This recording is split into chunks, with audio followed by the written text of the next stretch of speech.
문재인의 경제정책, 막장 드라마 같다. 북괴 석탄 공급처, 알면서 모른 척할 거야? 6개월 이상 일자리를 찾아도 구하지 못하는 사람을 장기 실업자라고 합니다. 이런 장기 실업자가 올해 상반기 월 평균 14만 명을 넘었습니다. IMF 외환위기 여파가 이어지던 2000년 상반기 이후 최다인데요. 현재의 고용 상황이 나쁘다는 것을 보여주는 또 하나의 지표입니다. 이제 와서 정부 관계자는 실업 구조조정 시기 놓쳤다라고 푸념처럼 늘어놓습니다. 박근혜 대통령이 그렇게 구구절절 애걸복걸해가며 연금 문제, 임금 문제 조금씩 양보해서 다 함께 살 수 있게 해보자고 동사정을 했었는데 이제 와서 구조조정 시기를 놓쳤다고요? 국민들이랑 지금 장난까나요? 그럼 저녁에 있는 삶과 소득주도 성장은 무슨 소리인 거죠?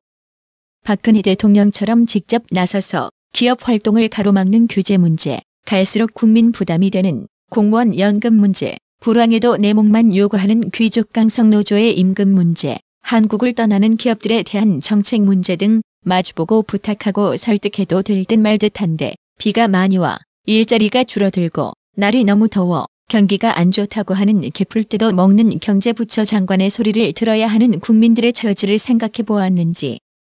미중 무역 전쟁 여파로 한국의 기업들은 생사의 기로를 오가고 있는데 트럼프를 만나 하기 싫어도 듣기 좋은 말도 좀 해주면서 관세 장벽을 낮춰달라고 부탁해도 부족할 판국에 북한 석탄 위장 수입, 시중에서 사라진 비축분쌀에 대한 의심 유발 등 이런 상황에 문재인이 인도에서 삼성 이재용을 만나 기껏 부탁했다는 말이 군산에 공장 하나 부탁한다고?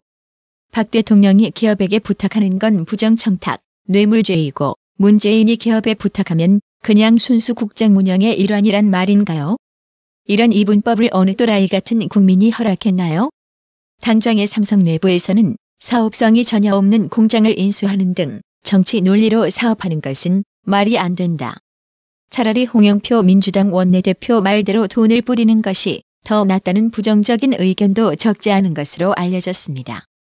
여기서 잠시 쌀값이 26% 폭등한 데 따른 원인을 찾아보자고요. 잘 유지되던 쌀값 폭등 이면에는 문재인 좌파 정권이 쌀 수급 안정을 명목으로 시장에 풀려야 할 물량을 과도하게 거둬들인 것을 원인으로 지적하고 있습니다. 정부가 지난해 2017년 9월 수확기 쌀값을 올리려 매입한 햅쌀은 72만 톤으로 전년 2016년 69만 톤보다 3만 톤 많았습니다. 작황 부진에 따른 생산량 감소분까지 감안하면 시중에 풀린 쌀이 25만 톤 이상 줄어든 셈인데요. 2017년 기준 국민 1인당 연간 쌀 소비량 61.8kg을 감안하면 400만 명이 1년치 먹을 양이 한꺼번에 시중에서 사라진 것입니다. 시장 흐름을 위반하니 결국 쌀값 폭등으로 이어진 거죠. 문재인 좌파 정권이 건드리기만 하면 개작살나는 증거인 겁니다. 전국 공단의 고용인구가 올해 들어 10% 이상 줄어들고 있다고 합니다. 이들과 함께하며 공생관계를 유지하던 주변 자영업자들 또한 그 비율에 맞춰져 사라지고 있다고 합니다. 중국과 북한이 망하기 전에 대한민국이 먼저 망하고 있습니다.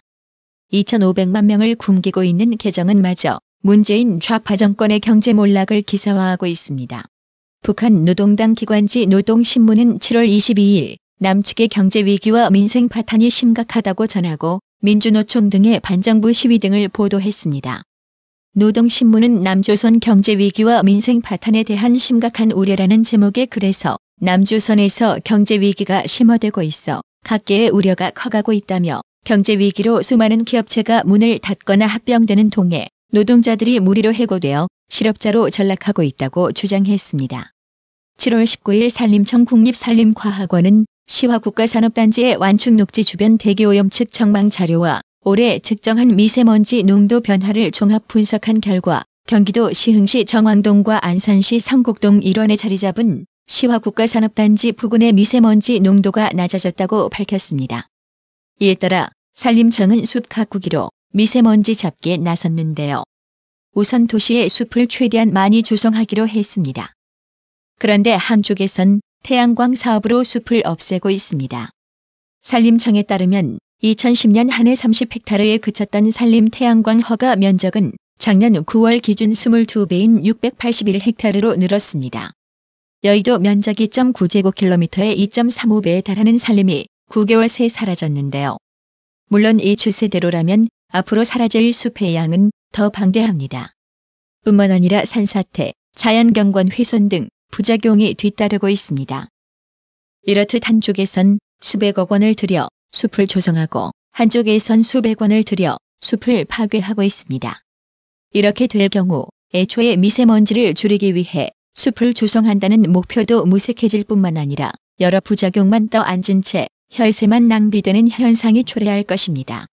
문재인 정부는 어줍잖게 사업을 벌이기보단 우선 한 가지부터 잡음 없이 확실하게 할 순 없나?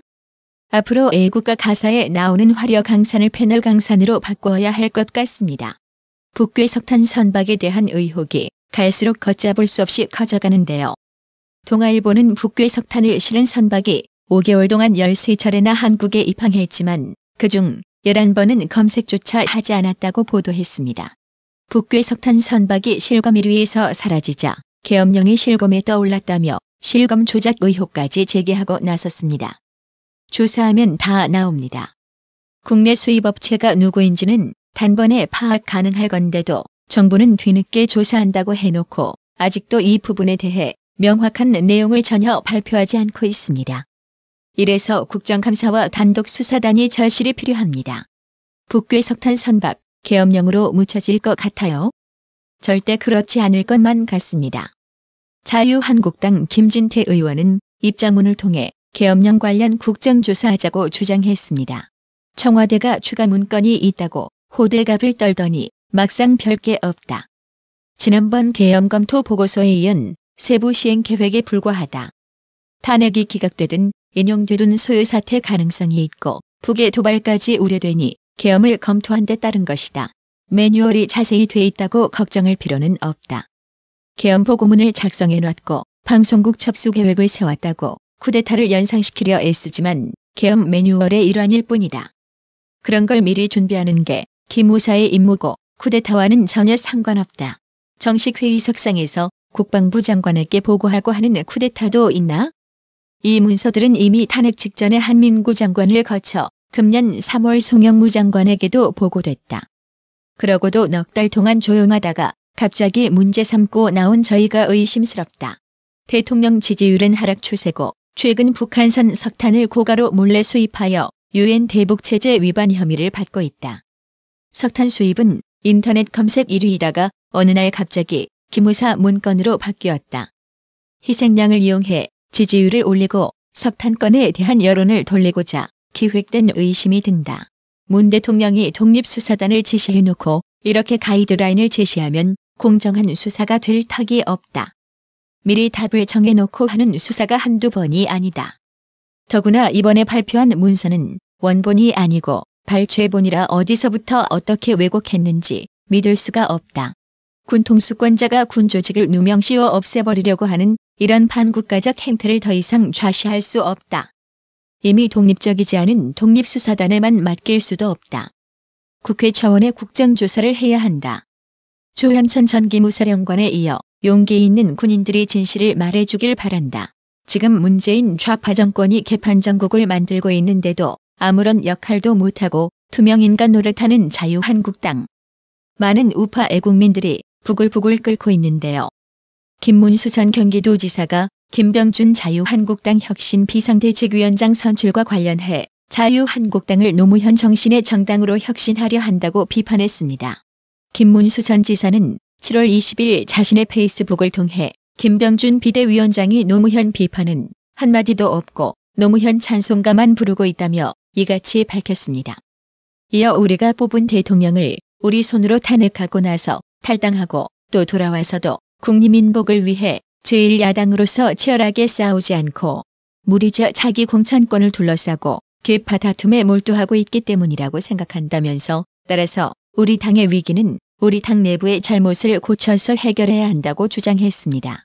7월 21일 문재인 정권의 정책을 강도 높게 비판한 허현준 청와대 전 행정관은 탈원전으로 인한 에너지 부족분을 석탄 수입으로 메꾸고자 했다면 결국 친북 정책과 연계된 것이다. 뭔가 있다. 문 정부의 탈원전 정책은 에너지 부족 문제에 그치지 않는다. 우리 국가 전반에 닥칠 위험은 무겁고 크며 장기적으로 심각하다.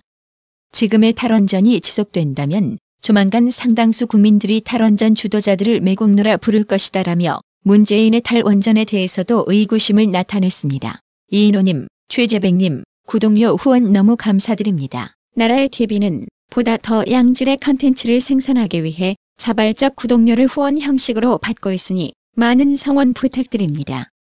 시청해주셔서 감사합니다. 구독은 꼭 눌러주세요.